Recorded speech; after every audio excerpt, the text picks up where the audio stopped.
brought to you by Agilus Diagnostics. Health test की बात आती है तो मैं भरोसा करता हूँ India largest diagnostics company Agilus Diagnostics. खुद को टेस्ट करते रहो। नमस्कार दोस्तों, आप प्राइम तक दिख रहे हैं। आज की बड़ी खबर है बैंगलोर से। दरअसल बैंगलोर में हम सबको पता है महालक्ष्मी की हत्या की गई थी।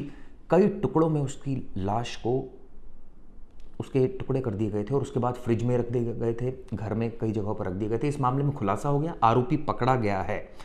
आरोपी का नाम मैं आपको बता देता हूं जो इस पूरे मामले में पकड़ा गया है। उसका नाम है मुक्ति रंजन प्रताप रे। ये दरअसल बताते हैं कि उड़ीसा में इसका शव मिला है पेड़ से लटका हुआ। इसने सुसाइड कर लिया है। पूरे मामले की पुलिस जांच कर रही है। इसके पास एक सुसाइड नोट भी मिला है जिसमें इसने कहा है कि इसी ने हत्या की थी महालक्ष्मी की और उसके शव के टुकड़े किए थे। क्यों किए थे वो आपको बता देता हूँ। दोनों एक कपड़े की दुकान में काम करते थे, मुलाकात हुई, दोनों दोस्त बन गए और महालक्ष्मी कथित तौर पर मुक्ति रंजन पर शादी करने का दबाव बना रही थी। ये बात उसको नागवार गुजरी, लेकिन सवाल ये उठता है कि उसने इतनी घिनौनी तरीके से इस कांड को क्यों अंजाम दे दिया। क्या उसको डराया जा रहा था? क्या उसको कहा जा रहा था कि वो पूरे मोहल्ले में हर जगह बता देगी, या कुछ ऐसी उसके पास तस्वीरें थी, कुछ ऐसी चीज़ें थी जिसको लेकर ब्लैकमेल किया जा रहा था मुक्ति रंजन को, जिससे नाराज़ हो गया वो और उसने हत्या कर दी और लाश के कई टुकड़े कर दिए।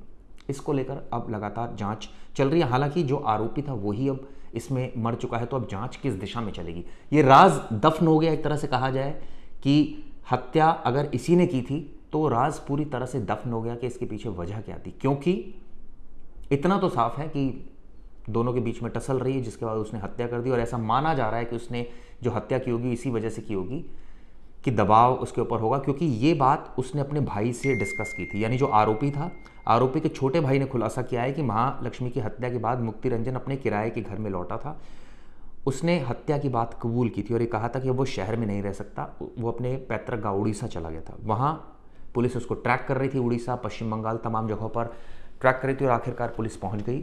उससे पहले उसने खुदकुशी कर ली। सवाल ये उठता है कि ये राज दफन हो गया तो फिर कैसे पता चलेगा कि सच क्या था, क्यों मारा गया महालक्ष्मी को, और क्या वाकई महालक्ष्मी का हत्यारा ये यानी कि मुक्ति रे ही था।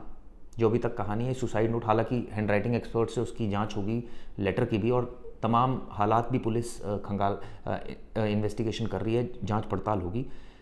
जो शुरुआत में कहा जा रहा था हेमंत और अशरफ, क्या इनका रोल अब नहीं निकला है? क्योंकि ये सबसे बड़े इस मामले में कड़ी भी थी पुलिस के लिए, पूछताछ भी की थी पुलिस ने, लेकिन अब एक नई कहानी सामने आकर खड़ी हो गई है। और ये कहा जाए कि जब हत्यारा ही नहीं है तो हत्या का मकसद,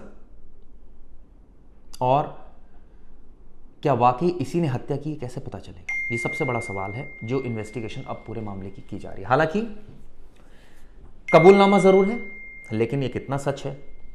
हैंडराइटिंग एक लेटर लिखा है सुसाइड नोट, ये कितना सच है?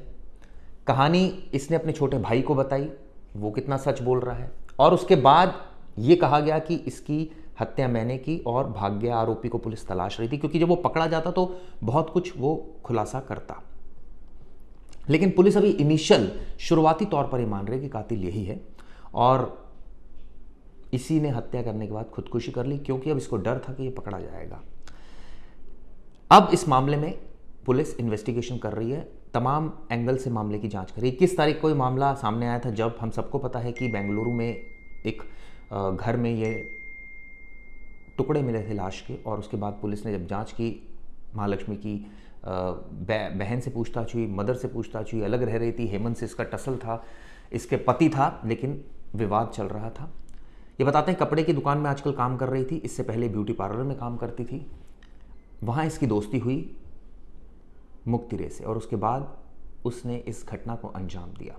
तो इस घटना का कोई चश्मदीद नहीं है, सिर्फ हालात हैं, सुसाइड नोट है, एक खुदकुशी एक शख्स ने की है, ये फैक्ट है। लेकिन इसका मोटिव कौन बताएगा कि हत्या क्यों की, क्या हत्या इसी ने की?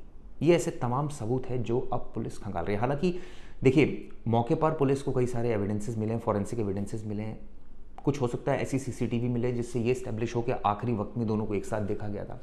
ये कैसे स्टैब्लिश होगा कि दोनों एक कमरे में थे घटना वाले दिन, और उसके बाद ये घटना को अंजाम दिया गया इसी शख्स के द्वारा? हथियार कहाँ है वो जिससे इसने मारा? वहाँ पर मौके पर खून था, डेड बॉडी थी और आरोपी के तमाम फिंगरप्रिंट्स रहे होंगे। फिंगरप्रिंट्स लिफ्ट पुलिस ने वहाँ से किए हैं, फॉरेंसिक टीम ने किए हैं, ब्लड सैंपल्स लिए हैं और साइंटिफिक एविडेंसेस वहाँ से कलेक्ट हुए।